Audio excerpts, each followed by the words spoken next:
La Rinconada, a city hidden high up in the Andes Mountains above the clouds, at over 5,100 meters above sea level. This is the highest city in the world, and maybe the most dangerous.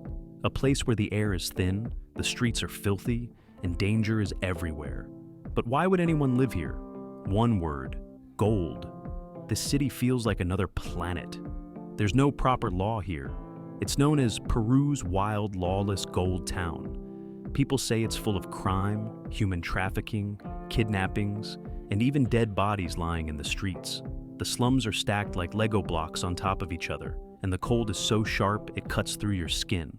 The air isn't fresh, it's poisoned by mercury, and there's barely any oxygen. But still, 50,000 people live here, hoping to strike gold, literally. Our journey began at sea level in Lima, the capital of Peru. But we couldn't go straight to La Rinconada. It's too high.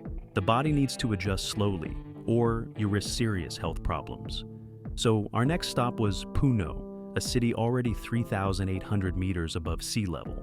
That's where we stayed for a couple of days to help our bodies get used to the height.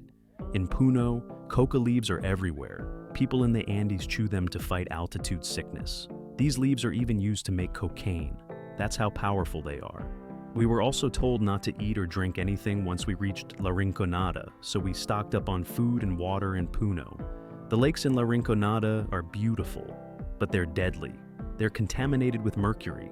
Gold miners use mercury to separate gold from rocks. It's banned in most countries because of how toxic it is, but here, it's still used every day.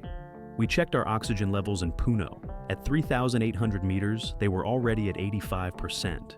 A healthy level is between 94% and 99%. If it drops below 90%, doctors say it's dangerous. Below 80%, you're in serious trouble. Now, it was time to head even higher. Our destination, La Rinconada. As we drove up, the altitude kept increasing. At 4,000 meters, I started to feel a sharp headache. Snow began appearing on the sides of the road. Mountains surrounded us. It was beautiful, but scary. Suddenly, we saw the outline of La Rinconada in the distance. The first thing we noticed was the smell. It was awful. Trash was everywhere. It didn't even feel like a real city. Most people don't live here full time. They come for 2 or 3 weeks, mine for gold, and then leave. We hired police officers to go with us. Yes, we had to pay them. It's too dangerous to walk around without protection. The water here, it's black and full of mercury.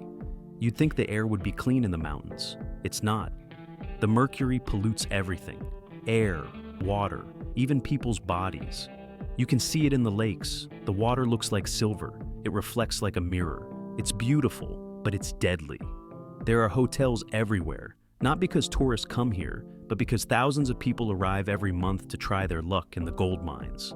They stay for a few weeks, then go back to their hometowns. You also see small gold exchange shops all over the city. Big signs say oro, the Spanish word for gold. Miners sell their gold here for cash. With 4 police officers by our side, we headed to the mines. We met the most famous man in town. He's a miner who became a star on TikTok. Everyone wanted to take selfies with him. He makes the most gold here. The mine was up on the hill and we had to climb.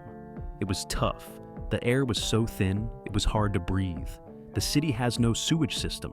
Raw sewage runs through the streets. Most homes don't even have bathrooms. People have to go to public toilets. There are only 4 places in the whole city where you can take a hot shower. We checked our oxygen levels again. Mine had dropped to 73%. That's a dangerous level. I could feel it. My head was spinning. Breathing was hard. My body felt weak. Then we met a man who had lived here for 6 years. He looked tired and thin. But he told us this was just how life worked in La Rinconada. Everywhere you look, you see warning signs. The city doesn't even have a local government, so no one collects the trash. Piles of garbage line the streets. All the hills above the town are covered in gold mines. You can see hundreds of them. Women here are not allowed to work inside the mines. Instead, they stay near the entrance and search through leftover rocks for small pieces of gold. These women are called palaqueras. But why can't they go inside? It's because of an old belief. People here say a spirit lives inside the mountain. a spirit called the Sleeping Beauty. They believe this spirit is jealous of women. If women enter the mine, the spirit gets angry and hides the gold. We climbed even higher. Some mines go 3 kilometers deep, and sometimes miners find dead bodies down there. But no one panics. It's just normal here. Some mine owners even kill trespassers and leave their clothes at the entrance as a warning. Each mine has an owner. If you go in without permission, it's like stealing gold from someone's safe. That's why it's so dangerous. People will do anything to protect their share. Then it started snowing. We picked up some gold-rich rocks and continued climbing. One miner we met agreed to take us inside his mine. It was dark, cold, and terrifying. Inside, the owner hires 4 miners. They dig together.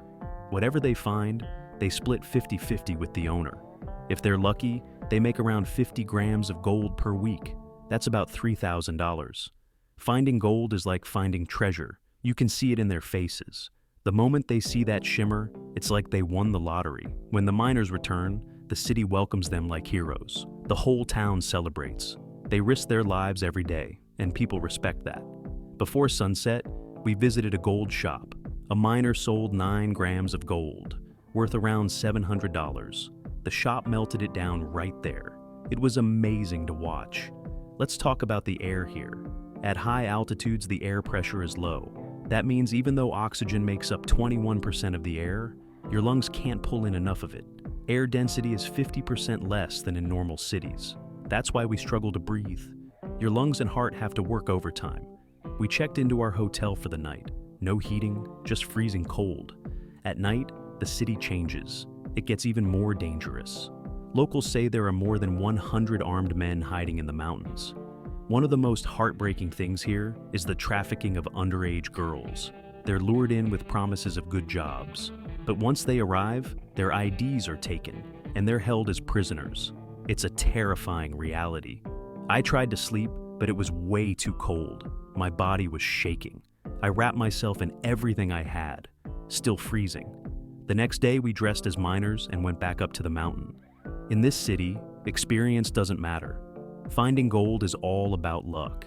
That's why they believe in something called the ancestors. These are little figures they worship for good luck. People leave them fruits, alcohol, and cigarettes, hoping to please them and get lucky in the mines. Most people don't live here full time. They come during the week and leave on weekends. If they're lucky, they build small homes out of tin. That's all they can afford.